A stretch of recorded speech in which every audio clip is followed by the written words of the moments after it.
ladies and gentlemen, telling us how it took one man, one vision, and the power of one to create this powerhouse. Please welcome on stage the first generation founder and chairman of Mytrah Energy, Mr. Ravi Kailas.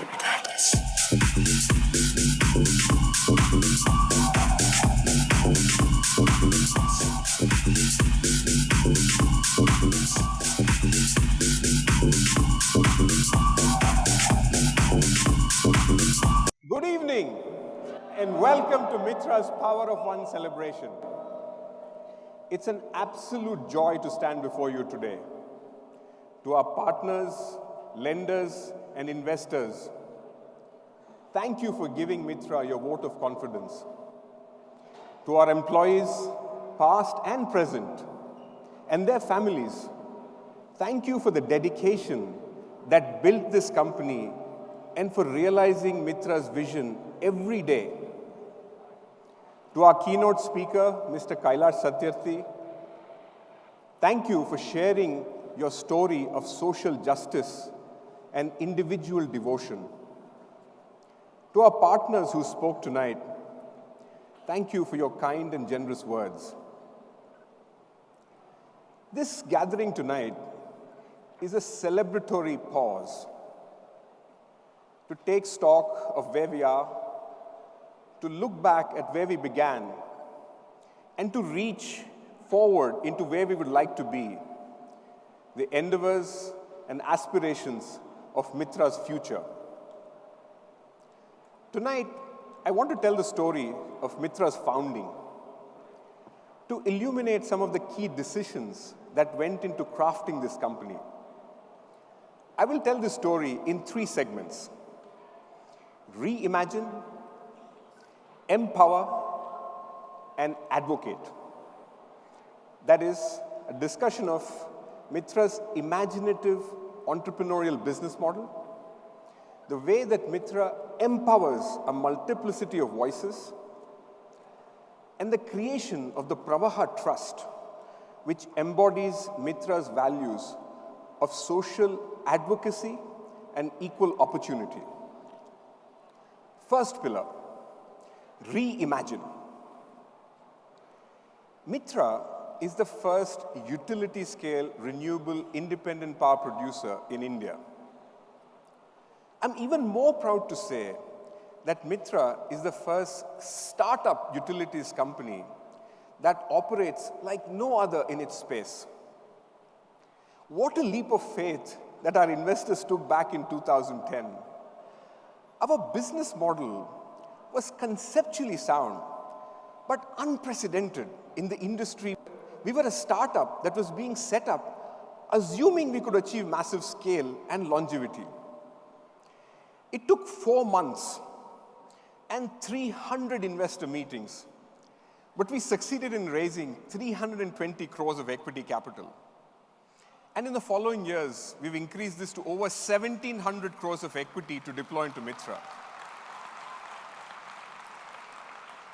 Over the last 6 years, our balance sheet has grown from 0 to 10,000 crores.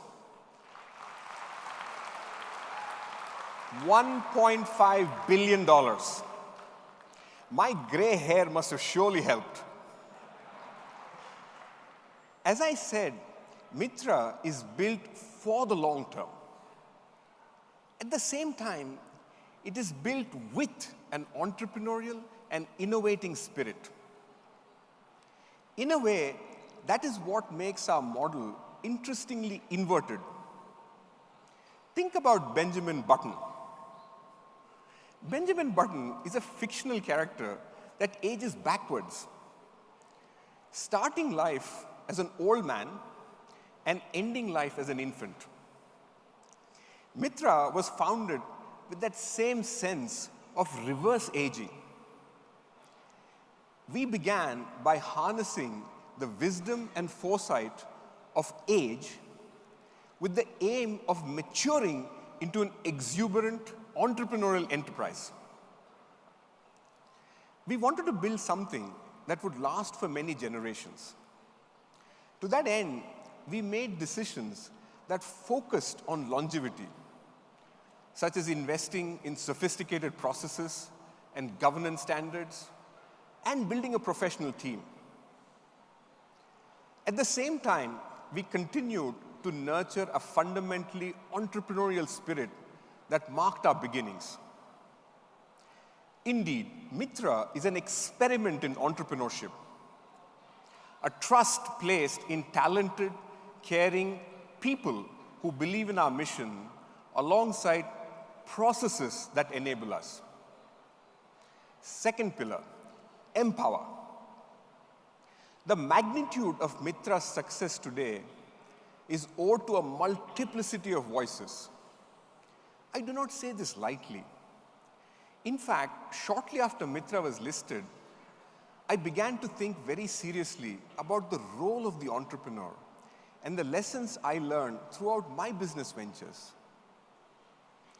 Mytrah seemed to possess all the crucial ingredients to succeed. So I started asking myself, what was my role in something that needed a sounding board more than it needed a manager? How could I remove my ego from the equation? To be clear, I was not interested in starting another company. I was 45 years old, the supposed prime of one's career.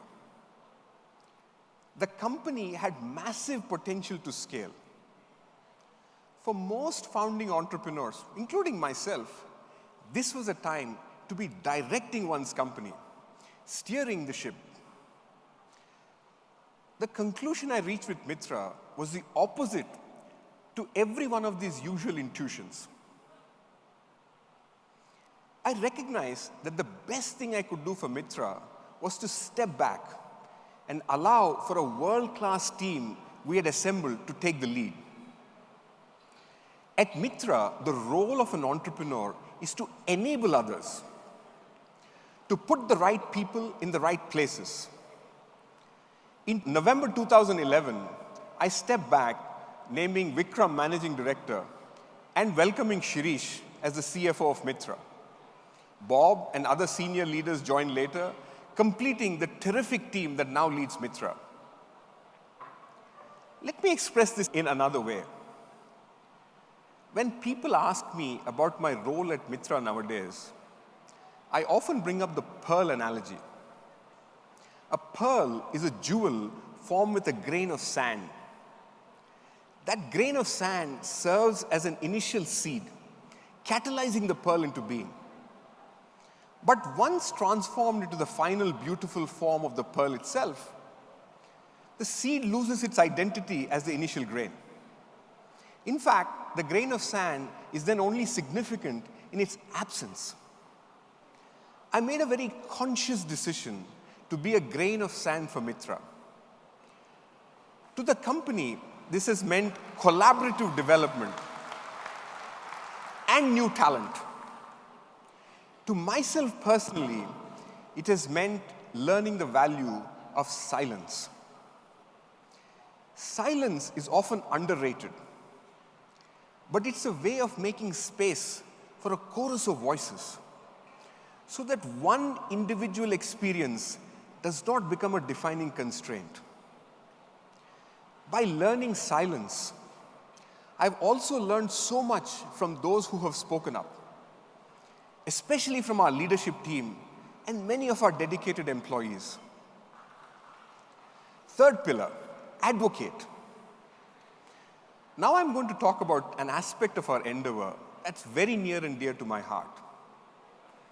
When I was a kid, I read The Creation of Wealth by R.M. Lala nearly 20 times. It is a book about the philanthropic and business ventures of the Tata Group. And it was the sheer discipline of its founders and their larger cause of building an independent, flourishing India with shared wealth that struck me deeply. I revisited this inspiration when Mytrah began to gain traction, when I realized that this company has the potential to create a vast amount of wealth and opportunity. With luck, this potential could strengthen and expand with time. I was confronted by the question of how to direct Mytrah's potential creation of wealth in a way that reflects our values, advocacy, and social engagement. One unique aspect of our business model, that the majority control remains with our sponsors, offered us flexibility in pursuing a special path. Yet, I wanted to keep the entrepreneurial and philanthropic structurally separate. That is, Mytrah as a company should be competitive and profitable, while the fruits of its labor should be directed towards charitable goals. This, I believed, would be the way that Mytrah could truly change the world. Mahatma Gandhi once said, "We see the world as we are, not as it is." So changing the world is first about changing the way we are in order to see the world as it truly is. What we wanted to see in the world through Mytrah is that a company can empower the broadest sector of society possible through its creation of wealth and opportunity. All these considerations led to the creation of the Pravaha Trust in 2012, an independent, public, charitable trust that is the beneficiary of nearly all Mytrah sponsors' capital.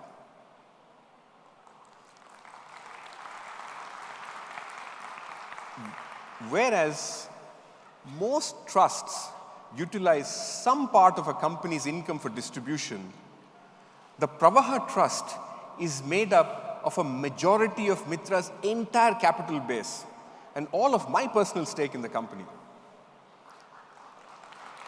I am proud to say that 90% of the trust's capital is directed towards public charitable goals, focused on providing access to education for underprivileged communities.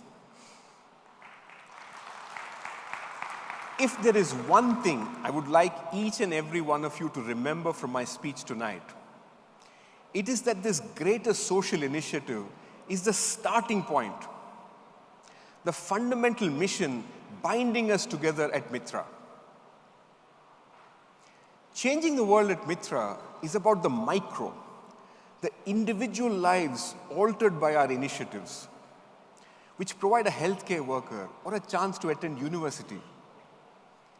Changing the world at Mytrah is about creating opportunities for a collective as a collective. As J.R.D. Tata would say, the cycle is thus complete. What came from the people has gone back to the people many times over.